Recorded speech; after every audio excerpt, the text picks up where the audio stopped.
record number of women elected in the 2023 general elections have once again reignited the discussions on women's political participation in governance in Nigeria. And this is the main thrust of this two-day international conference on women in governance with the theme Women's Representation in Nigerian Government, the Challenges, Issues, and the Path Forward. It has been a downward trend for women participation in politics in Nigeria since 2011. The Inter-Parliamentary Union ranks Nigeria in the bottom 10 globally in women representation in national parliaments. Data from the Independent National Electoral Commission also indicates that women represented just over 10% of the more than 15,000 candidates who ran in the 2023 elections. This translates to 13,725 male candidates as against 1,544 female candidates. The percentage of women in ministerial positions since the commencement of the Fourth Republic in 1999 has not exceeded 10%.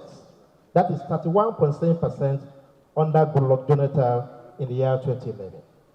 Of recent, Mr. President has tried to bridge the gap created by the legislature by giving women 19% in council. And he has not finished. A lot of women are still coming in as executive secretaries. Many are coming in as directors general and all that. So we must applaud this administration that yes, indeed, we are taking a step in the right direction. So we have 14 states where there is no female member of the House of Assembly, and we have 5. I will not name them. They know themselves. We have 5 states in Nigeria where there has never been a female representative since 1999. Sadly, the number of women in the 10th National Assembly has also fallen by 19% compared to the last assembly, with women now occupying only 3% of seats in the Senate and 4% in the House of Representatives. Participants at this conference say this narrative has to change. Our leaders have not really agreed that there shall be additional seats for women in parliament. That's what it means. And then secondly, it also means that there is something that we have not gotten right.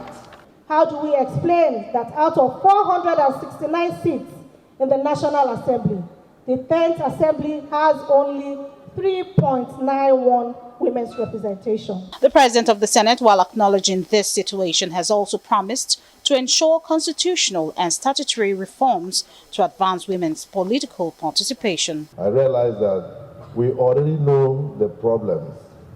I think what we need to do now, the DG, is to focus on the solutions and then pragmatically present a working paper for the National Assembly.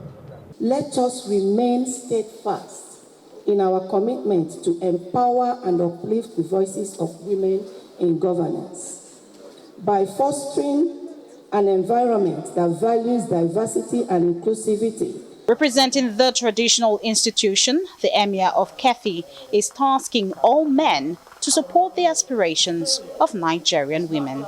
We must also remove constraining laws and bias about girls and women, including working mothers.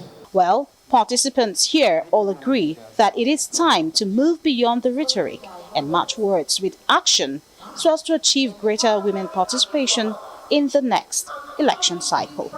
Georgina Ndukwezaika, Arise News.